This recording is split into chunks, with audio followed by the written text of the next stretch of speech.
देखिए हम लोगों ने कल यहाँ तक के कुछ फंक्शन किए थे और इसके आगे के फंक्शंस हमको करने। एक्सरसाइज मैंने अभी नहीं दी, इकट्ठी ये 2-3 दिन की जो है उसकी कंबाइंड एक्सरसाइज दूंगी ताकि कुछ समझ में आए, है ना। हमारा अगला मैथमेटिकल फंक्शन था। रजनी जी को स्क्रीन दिख रही कि नहीं दिख रही क्लियरली? मैम दिख रही है। चलिए ठीक है। तो नेक्स्ट हमारा फंक्शन था फैक्ट फॉर फैक्टोरियल। वही फैक्टोरियल क्या होता है? किसी भी संख्या का उस संख्या से लेके 1 तक का गुणनफल, उसको हम फैक्टोरियल कहते हैं।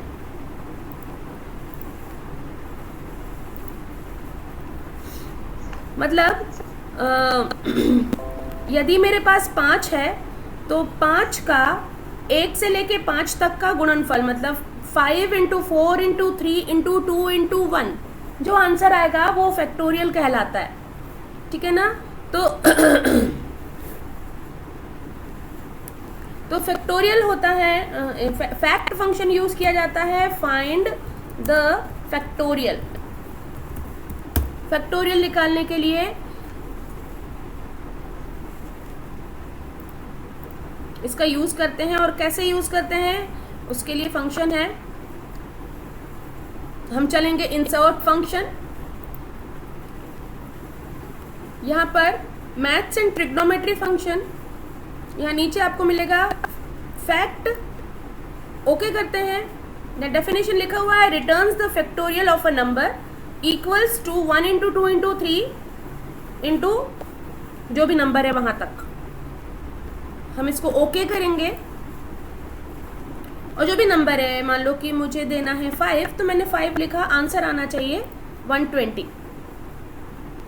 इसको हम खुद से भी लिख सकते थे, डायरेक्टली खुद लिख लेते, जैसे कि = फैक्ट। हम हर फंक्शन खुद से लिख सकते हैं। मैं यहाँ पे निकालती हूँ 7 का फैक्टोरियल, तो ये आ जाता है 5040। तो किसी भी फंक्शन को हमें ज़रूरी नहीं है कि हम इस इंसर्ट फंक्शन का यूज़ करके ही लिखें। यदि मुझे फंक्शन आता है, पता है, तो हम खुद से टाइप करके भी लिख सकते हैं। ठीक है। और बस हमें उसका सिंटैक्स पता होना चाहिए।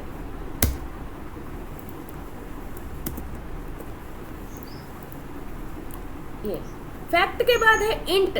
इंट का फुल फॉर्म होता है इंटीजर। इंटीजर का मतलब होता है पूर्णांक। फाइंड, या फिर हम कहेंगे return the integer number. Integer number ऐसा नंबर जो कि बिना दशमलव का होता है। Number without decimal. तो यदि कोई दशमलव वाली संख्या है, तो उस, जैसे ये दशमलव वाली संख्या, तो दशमलव वाली संख्या में से दशमलव से पहले वाली जो पूर्णांक है वो ला कर देता है। लाइक यदि यहाँ पर मैंने लिखा है, एक नंबर है ये वाला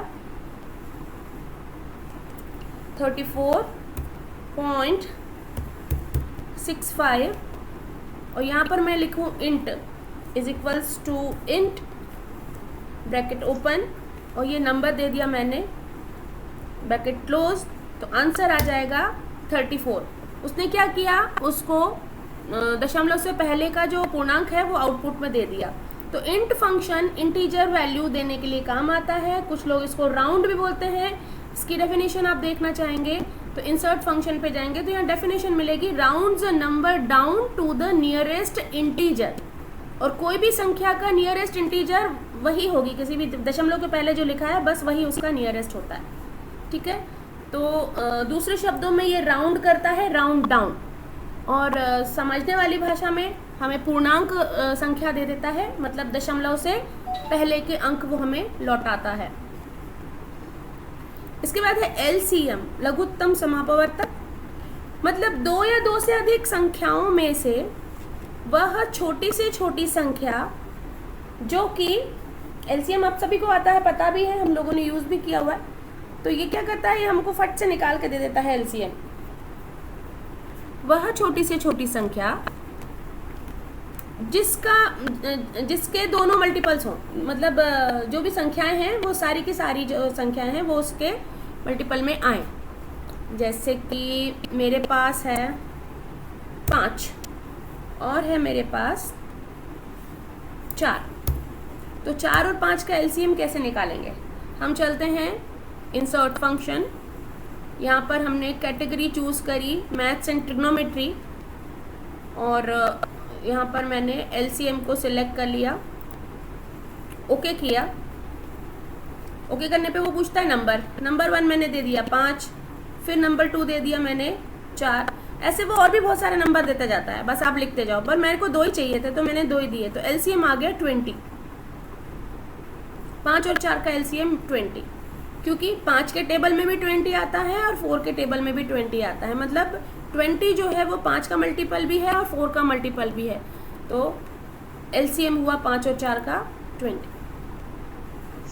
ऐसे ही हम और भी बहुत सारी संख्याओं का यहाँ पर निकाल सकते हैं एलसीएम, बस हमें इस तरीके से लिखते जाना पड़ेगा, कॉमा लगा के। यदि मुझे खुद से लिखना हो तो क्या करूँगी?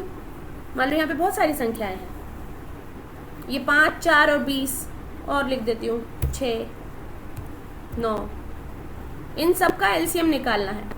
तो क्या करूँ? Is equals to LCM bracket open, बस लिख दूँ 5 पे क्लिक किया, कॉमा 4 पे क्लिक किया, कॉमा 20 पे क्लिक किया, कॉमा 6 पे क्लिक किया, कॉमा 9 पे क्लिक किया, ब्रैकेट क्लोज, ये आंसर आ जाता। तो हमको यदि सिंटैक्स मालूम है फंक्शन को कैसे उपयोग करना है, तो हम उसको खुद से भी लिख सकते हैं विदाउट फंक्शन विजार्ड के। अभी जीसीडी हिंदी में हम बोलते हैं महत्तम समापवर्तक या HCF हाईएस्ट कॉमन फैक्टर। तो 2 या 2 से अधिक संख्याओं के मध्य जो सबसे बड़ा कॉमन फैक्टर होगा वो यहाँ पर हमको निकाल कर देगा। इस जीसीडी का जो फुल फॉर्म है वो है greatest common divisor, GCD, greatest common divisor. तो ये हमको बड़ी से बड़ी संख्या जिससे सभी संख्याओं में डिवीजन चला जाए। ओके करते हैं। जितने नंबर दोगे, मैंने दिया 2, 4, 6, 8, 13, ये नंबर्स हैं और इनका मुझे निकालना है जीसीडी। तो क्या करूं?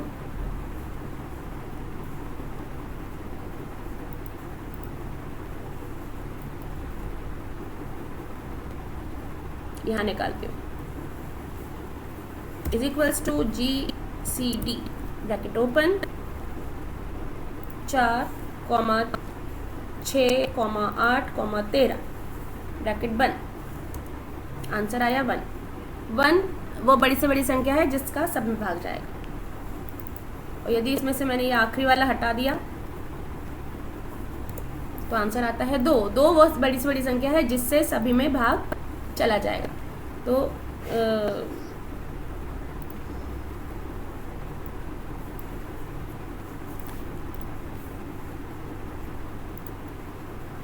देखिए यहाँ पे एक मैंने जैसी वैल्यूज मिटा दी, यहाँ पे आ गया वैल्यू, हैश वैल्यू लिख के आ गया। ये ना एरर कहलाता है। ये इसके आगे जो ये इस तरीके का लिख के आता है ना हैश वैल्यू, ये एरर है। कौन सा एरर? Value error. और इसके बारे में मुझे पता कैसे चलता है? इसके आगे एक ये सिंबल है, इससे पता चल जाता है। यहाँ पे माउस लेके जाइए, वो बता देगा क्या प्रॉब्लम है। A value used in the formula is of the wrong data type. Formula में जो वैल्यू यूज करी गई है वो उसको नहीं मिल रही। एरर इन वैल्यू, वैल्यू में एरर है। तो जब भी आपके फॉर्मूला में आप जो वैल्यू दे रहे हो वो वैल्यू में यदि गलती है तो वो ऐसा वैल्यू एरर देता है।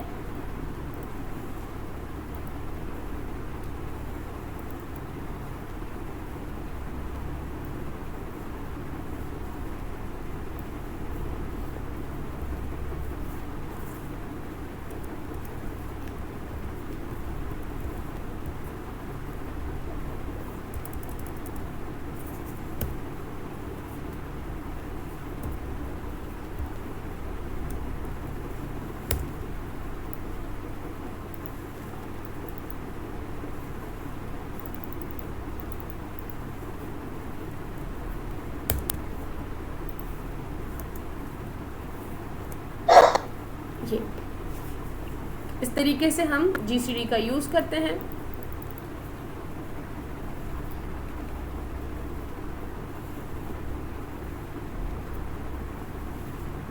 हम जब कोई क्वेश्चन पेपर वगैरह कुछ बनाना चाहते हैं तो मैथमेटिक्स का, तब हम ये सारे फंक्शंस का यूज़ कर पाते हैं। Return the LCM of the numbers, और GCD कहता है रिटर्न द GCD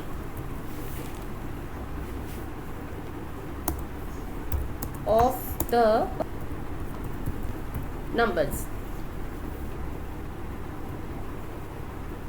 मॉड का मतलब होता है हम जब किसी संख्या में किसी दूसरी संख्या से भाग देते हैं तो नीचे जो शेषफल बचता है, रिमाइंडर, वो हमें ये मॉड से मिलता है। रिटर्न्स द रिमाइंडर ऑफ अ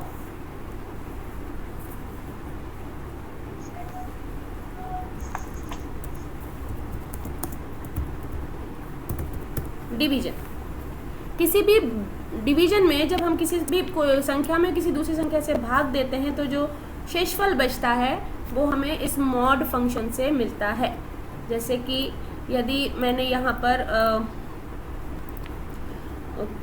मैं यहाँ पर डिवाइड करना चाहती हूँ, फॉर एग्जाम्पल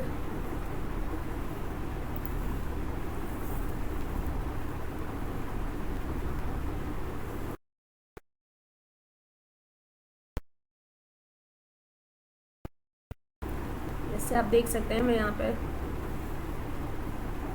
जैसे कि मैंने यहाँ पे किया, ये है मेरा 23, ठीक है, और ये 23 में मैंने भाग दिया 2 से, ठीक है। ये 2 1 जा 2, नीचे 0 होता है, ऊपर से इसको 3 को मैं नीचे लेकर आई, फिर 2 1 जा 2, यहाँ नीचे बचा 1। अब ये 1 में कुछ नहीं बचा, अब मुझे डेसिमल लगाना पड़ेगा, ठीक है। तो ये जो नीचे बचा, ये जो बचा, ये कहलाता है रिमाइंडर, ठीक है। और इसको निकालने के लिए एक्सेल में हमारे पास फंक्शन होता है मॉड फंक्शन।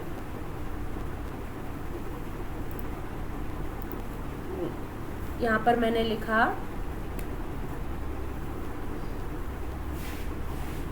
मुझे करना है 23 डिवाइडेड बाय 3, है ना।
ये मेरा है क्वेश्चन और इसका मुझे आंसर चाहिए, तो मैं यहाँ पे करूँगी is equals to mod bracket open, और यहाँ पर मैंने क्या लिखना है, यहाँ पर मैंने लिखा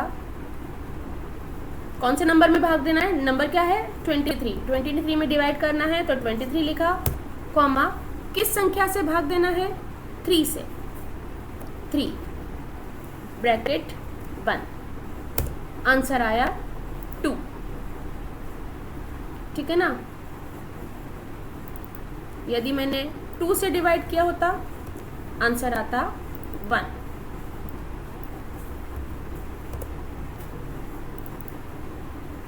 यदि मैंने 4 से डिवाइड किया होता आंसर आता 3। तो नीचे जितना भी रिमाइंडर बचता है वो मुझे इस मॉड फंक्शन के थ्रू मिल जाता है, शेषफल। और ऐसे ही भागफल भी होता है ना, कि कोशेंट कितना आया, भागफल कितना आया, तो उसके लिए मेरे पास फंक्शन यहाँ पे होता है quotient.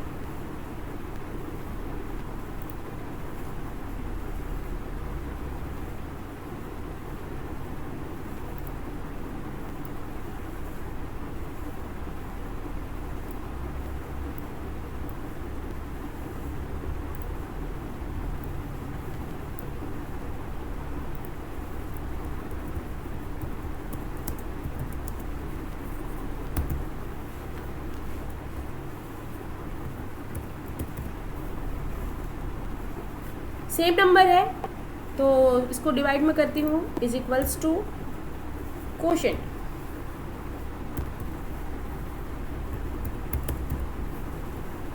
Is equals to quotient मुझे डिवाइड करना है 23 में 3 का, 23 23,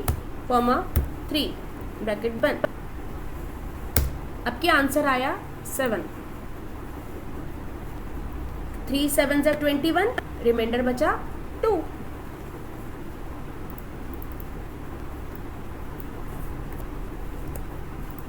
थ्री 7 जा 21, रिमाइंडर बचा 2। तो रिमाइंडर निकला मॉड फंक्शन से और भागफल या कोशेंट निकला कोशेंट फंक्शन से। ये अब इसको फॉर्मूला को मैं यहाँ लिख देती हूँ।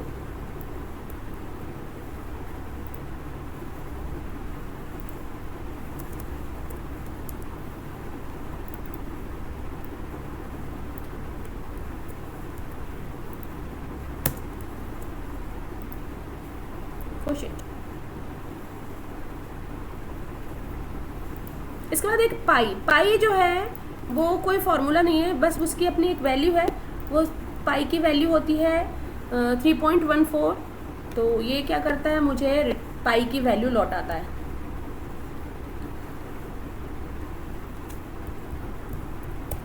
Return the value of pi.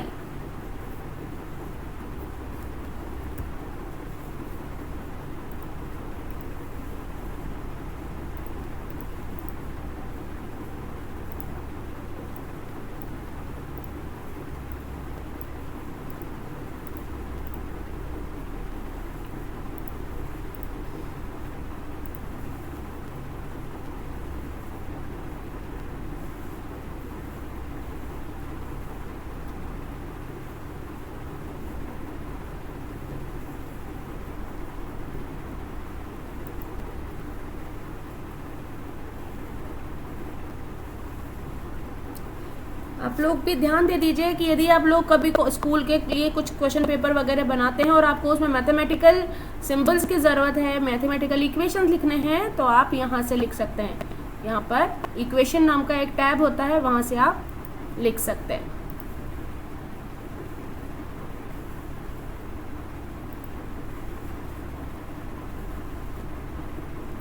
Insert symbol equation, यहाँ से डाल दिया मैंने। पाई चाहिए था मुझे, मैं पाई ले लेती हूँ।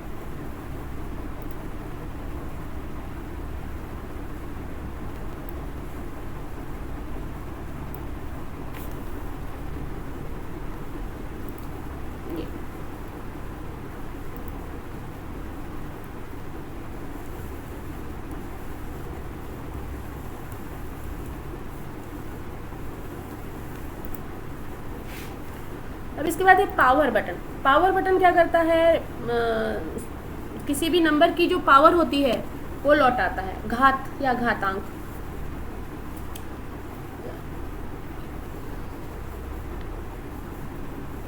इसको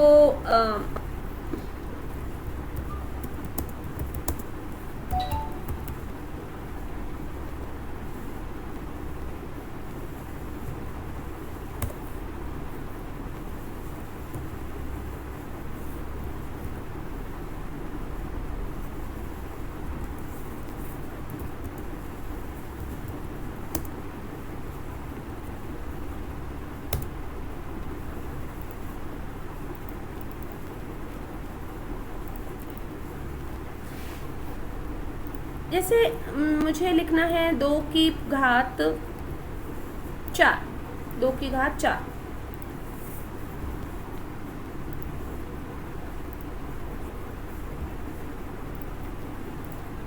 कैसे लिखूंगी? 2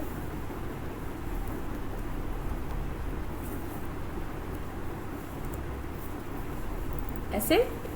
यदि मैं ऐसे लिखती हूँ तो ये फंक्शन नहीं है, ये फॉर्मूला है।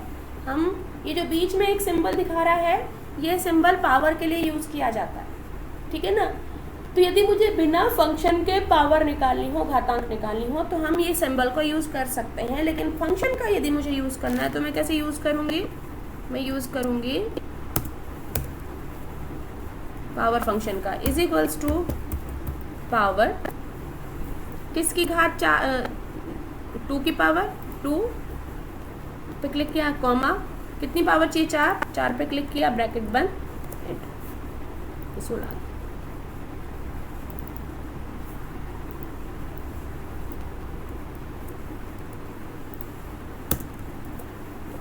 ऐसे। तो हम ऐसे भी घात निकालते हैं और ऐसे भी घात निकालते हैं।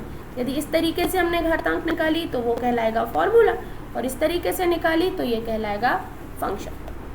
प्रोडक्ट ये हम पहले भी कर चुके हैं।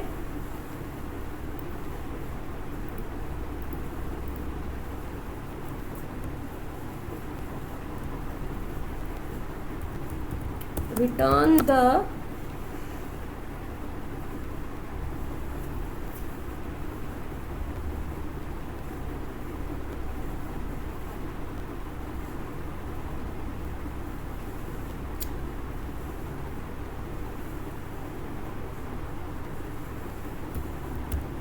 प्रोडक्ट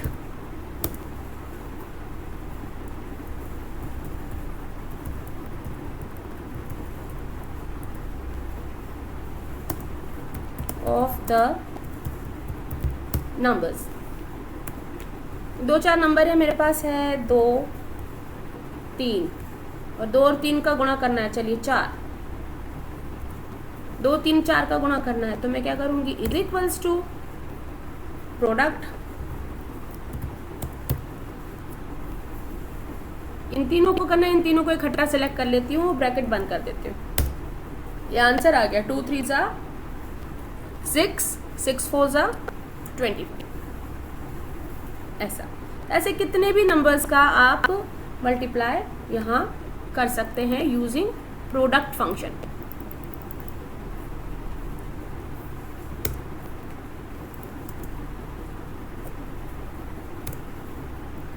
ठीक है ना। अब इसके बाद आता है SQRT, स्क्वायर रूट फंक्शन।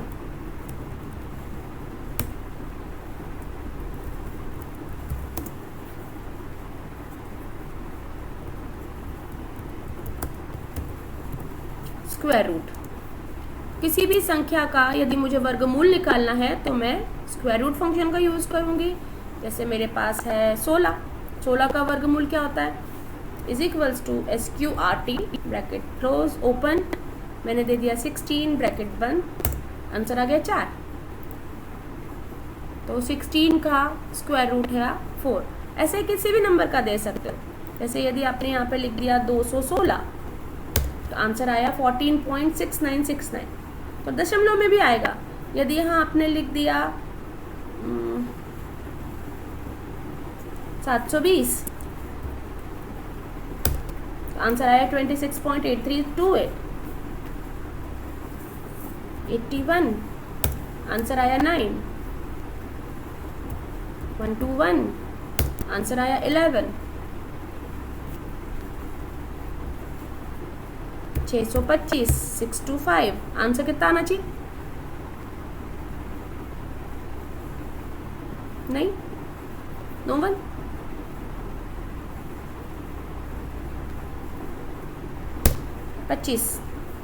तो ना अक्सर जो कॉम्पिटिटिव एग्जाम्स होती है ना, उसके लिए बच्चे क्या करते हैं, शीट के ऊपर बहुत सारे लाइन से वर्गमूल और ये सब कुछ ना लिख के रटते हैं, याद करने की कोशिश करते हैं।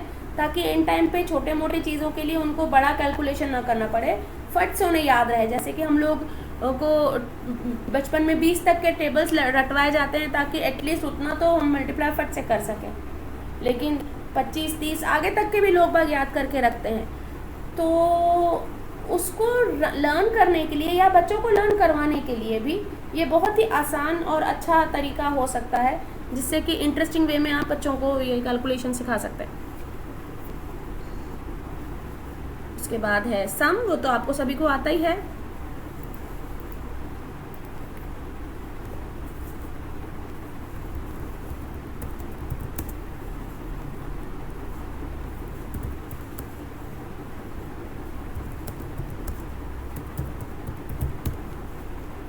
दिए गए नंबरों का सम लौट आता है। जैसे मुझे इन तीनों को जोड़ना है, मैंने किया सम, तीनों को सिलेक्ट करके ब्रैकेट में ये आ गया है।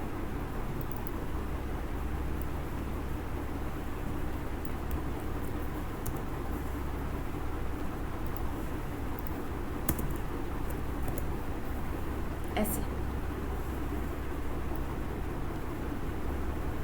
अब है कंडीशन के ऊपर जोड़ना।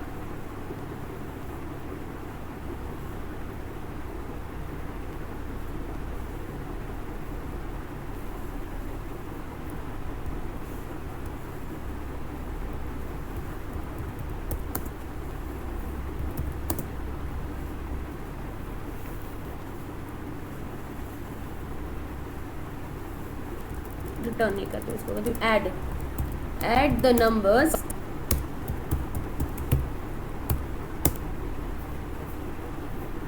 that meet the given criteria।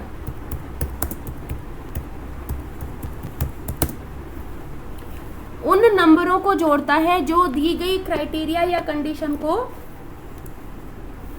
Follow करते हैं। तो यदि मेरे पास बहुत सारे नंबर हैं, जैसे कि मेरे पास है 23, 45, 65, 12, 16,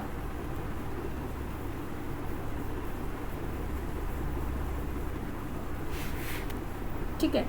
यहाँ पे मैं लिखती हूँ is equals to sum if. Sum करूँगी तो सबको ही सम कर देगा वो, मुझे पास सबको सम नहीं करवाना है, ठीक है ना। तो सम इफ ब्रैकेट ओपन, सबसे पहले वो पूछता है रेंज बताओ, कहाँ से कहाँ तक के रेंज में नंबरों को जोड़ना है। तो मेरी रेंज है यहाँ 23 से लेकर 16 तक। उसके बाद फिर कॉमा, फिर वो पूछता है कि क्या क्राइटेरिया है। तो मैं यदि क्राइटेरिया देना चाहूँ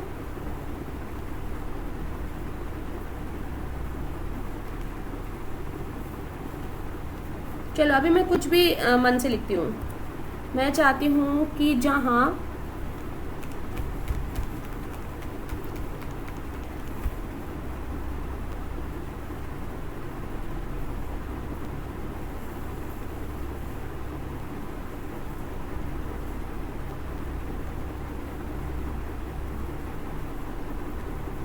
नंबर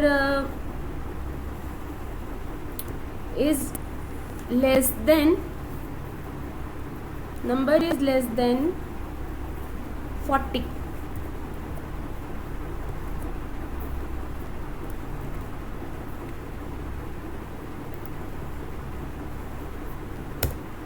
तो ये आ गया 51। किस किस को जोड़ा उसने? केवल वो जो कि 40 से कम है। तो 40 से कम कौन कौन से हैं? 16, 12 और आगे 23, इन तीनों को जोड़ा। 6, 7, 8, 9, 10, 11, 1 आ गया, फिर 2 और 1 3, 4 और 1 5, 51। तो उसने केवल उन्हीं नंबर्स को ऐड किया जो कि 40 से लेस थे, 40 से ज़्यादा वालों को उसने नहीं जोड़ा। यदि मैं यहाँ पे कुछ और ट्राई करना चाहूँ,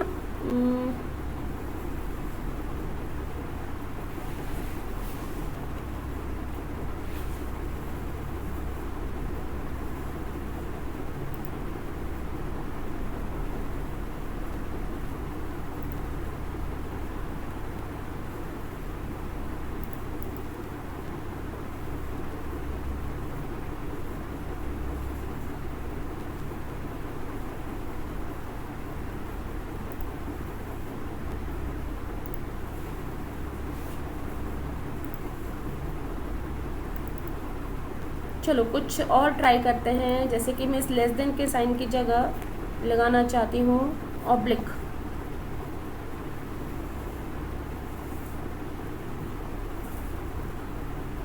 और यहाँ लगती हूँ डिवाइडेड बाय 2।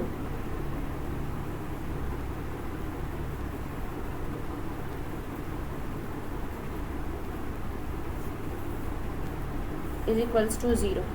ऐसे कुछ भी मैंने मन से लिखा, क्या ये इसको लेता है? क्या वो समझ पाता है? नहीं। उसने उसको समझा तो उसने उसको गलत नहीं कहा, क्योंकि रूल्स तो हैं, मतलब गलती एरर कहीं नहीं है, लेकिन वो इस स्टेटमेंट को नहीं समझ पाया। वो ये नहीं समझ पाया कि बराबर को समझूं या ऑब्लिक को समझूं। ठीक है ना। यदि मैं यहाँ पर कोई दूसरा फंक्शन लगाना चाहूँ,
सिर्फ डिवीजन लेगा, नंबर नहीं लेगा।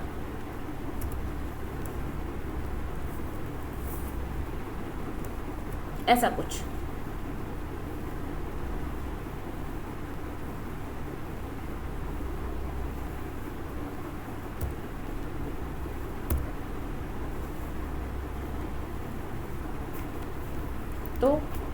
तो भी वो 0 देगा। ठीक है। तो यहाँ पर एक्सेल में फंक्शनों को यूज़ करने के भी कुछ रूल्स हैं, उन रूल्स के अकॉर्डिंग नहीं जाएंगे तो वो हमें गलती तो नहीं बताएगा, क्योंकि हमने गलत तो नहीं लिखा है, लेकिन क्योंकि वो उसके नियमों के अनुसार नहीं है तो वो आंसर भी नहीं देगा। ठीक है।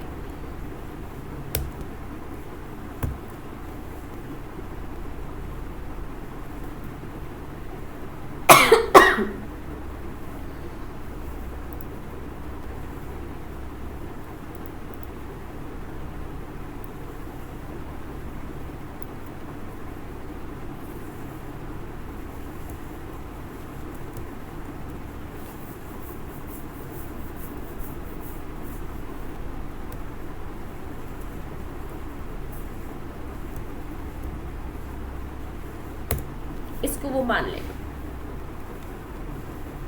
तो कुछ कंडीशंस हैं, उन्हीं कंडीशंस को जो फॉलो करेगा वही रूल वो यहाँ आपको दिखाने देता है। तो ये थे कुछ आपके मैथमेटिकल फंक्शन।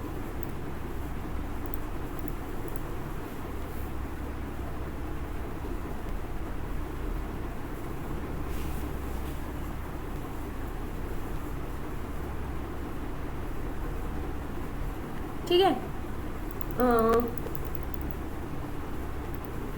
कितना समझ में आया मुझे पता नहीं। आज तो आप 2 ही लोग बचे हो, बाकी लोग शायद से नेटवर्क की वजह से डिस्कनेक्ट हो गए। मुझे वीडियो डालना पड़ेगा। अच्छा, ये जो फाइल है, ये फाइल यदि मैं आपको यहाँ से दे दूँ जिस पर मैं प्रैक्टिकल कर रही हूँ, तो क्या आप इसको कर पाएंगे? इस पर काम कर पाएंगे आप? मैम कोशिश कर लेंगे। हाँ, मतलब एटलीस्ट एक बार देख के समझ तो सक ही पाएंगे, है ना? हाँ मैम, कोशिश करके देखेंगे एक बार। ठीक है।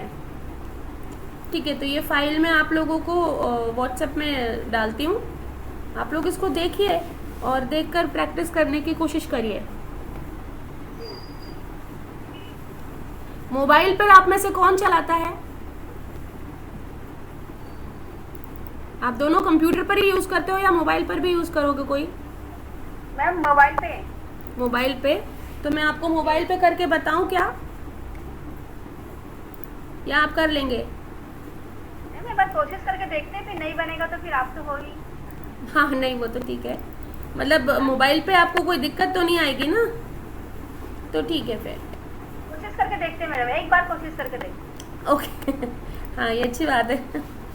हाँ मैम। ठीक है, तो मैं इसमें से आपको ये जो फाइल है इसमें से क्या क्या आपको दे देती हूँ, एक्सरसाइजेस दे देती हूँ। अच्छा एक एक्सरसाइज है वो देखिए,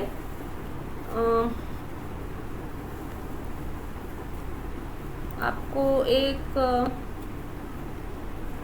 सेल्स रिपोर्ट बनानी है, सेल्स रिपोर्ट तैयार करनी है, ठीक है। कैसी सेल्स रिपोर्ट तैयार करेंगे?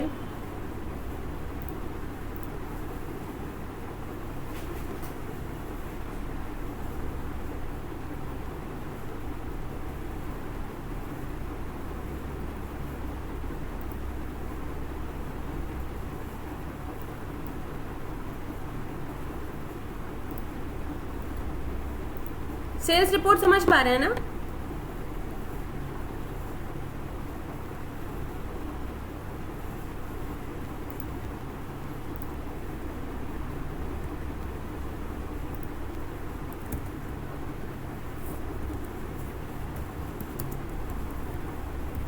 सेल्स रिपोर्ट आपको बनानी है।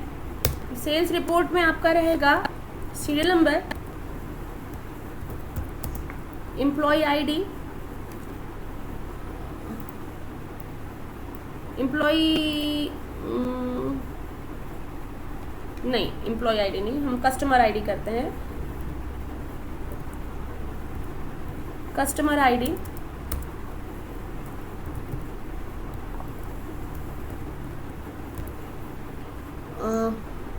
आपको कस्टमर का नेम,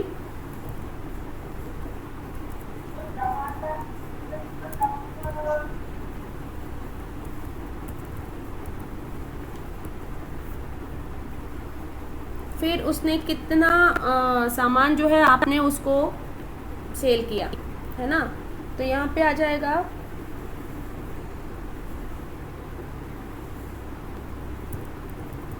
आइटम कोड या फिर क्वांटिटी, आइटम क्वांटिटी है ना, और उसके बाद रेट, फिर उसके बाद अमाउंट,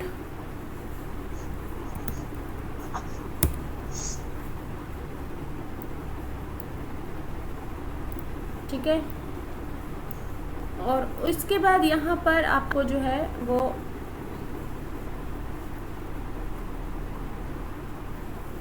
एक हमको परसेंटेज निकालना है कि कितना क्या कैसा रहा, तो यहाँ तक का निकालना है। ये सर ये पहले नहीं बनाया ना ये एक्सरसाइज सेल्स रिपोर्ट का? बना चुके क्या? नहीं बनाया ना, हाँ। तो ऐसे एक सेल्स रिपोर्ट का आपको बनाना है। ये मैंने एक जस्ट एन आइडिया दिया, इसमें आप मॉडिफिकेशन कर सकते हैं और भी कुछ ऐड कर सकते हैं, पर फाइनली आपको बनानी है एक सेल्स रिपोर्ट, ठीक है। और उसमें आपको कम से कम 10 डेटा का रिकॉर्ड रखिए और उसको कोशिश करिए बनाने की, ठीक है ना। और फिर उसमें आपके फंक्शन भी आप यूज़ कर सकते हैं। आइटम वो हो सकते हैं जो हम कॉमनली मार्केट से लेकर आते हैं। कुछ भी, कोई भी, आप तो कुछ भी, कोई किसी फैक्ट्री का, किसी गृह उद्योग का, है ना। मतलब एक इंस्टीट्यूट को अज्यूम कर लीजिए जहाँ पर कि आप माल बेचते हो, आप एक सेल्स पर्सन हो या फिर आप एक मैनेजर हो और आपको पिछले पूरे महीने भर की सेल्स रिपोर्ट तैयार करनी है, तो आप कैसे करो, ठीक है ना। कितना सामान आपका बिका, किस कस्टमर को बिका, कितने का बिका, और प्रॉफिट भी यदि आप उसमें निकाल सकते हैं तो वो भी निकाल के दिखाइएगा, ठीक है। तो ये एक टास्क रहेगा, पर ये बाद में करिएगा, पहले ये सारा प्रैक्टिस कर लीजिएगा। ये मैं इसको आप लोगों को फंक्शन वाला शीट जो है ये व्हाट्सएप कर देती हूँ। मैम ये एक्सरसाइज कंप्लीट कब तक करनी है? कभी भी, जब तक आपका ले तुरंत हो जाएगी, 5-10 मिनट का तो काम है। 5-10 मिनट नहीं मैम। अरे जब आप बैठेंगे हो जाएगा। ओके, कोशिश करेंगे, है ना। जितनी जल्दी करेंगे उतना अच्छा है, क्योंकि उसमें फिर क्वेरीज आएंगी तो अच्छा रहेगा। आप लोगों ने कॉमर्स पढ़ा है क्या? मैम मेरा मेरा नहीं है कॉमर्स, हम दोनों का ही नहीं है शायद। दोनों का ही नहीं है, आर्ट्स है मैम। हाँ Okay. दोनों का ही आर्ट। ठीक है, ठीक ठीक। तो कोशिश कीजिएगा, एक सामान्य है और एक बस एक आपको एक अज्यूम करना है कि आप एक ऐसी जगह पर हैं जहाँ से कि जहाँ पर कि प्रोडक्शन होता है और वो सेल होती है और उसकी आपको पूरी मंथली सेल रिपोर्ट निकालनी है कि पूरे महीने भर में कितना माल बिका। अब जब माल बिका तो तारीख को, कौन सी डेट को, किस कस्टमर को कितना माल गया, क्या भाव से गया, ऐसा। ठीक है। एक्सरसाइजेस तो बहुत सारी होती हैं, बस ये है कि जो चीज़ हम समझते हैं हम वो ही कर पाएंगे, अदरवाइज बाकी की चीज़ें समझने में ही बहुत समय लग जाता है।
आप लोग इस वाले ग्रुप में है ना, ये एवीएम वाले बैच में, ग्रुप में AVM 4 to 6 ऐसा कुछ ग्रुप। हाँ यही बात, यही वाला है ना इसमें।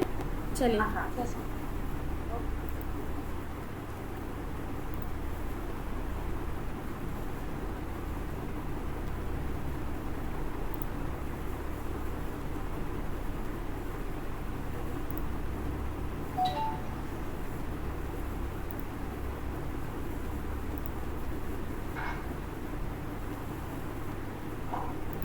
चलिए ये फंक्शन की मैंने आपको भेजी, आप ये फंक्शंस देख लीजिएगा।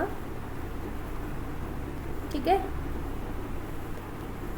तो आज के लिए इतना ही करते हैं। आज बाकी के लोग कनेक्ट क्यों नहीं हुए, मुझे जरा उनसे पूछताछ करनी पड़ेगी। जी बिल्कुल। चलिए, मैम फीवर है इसलिए क्लास नहीं ले पाया। ठीक है भाई, बचो, फीवर से बचो। चलिए, okay ma'am, thank you. Okay, thank you, bye.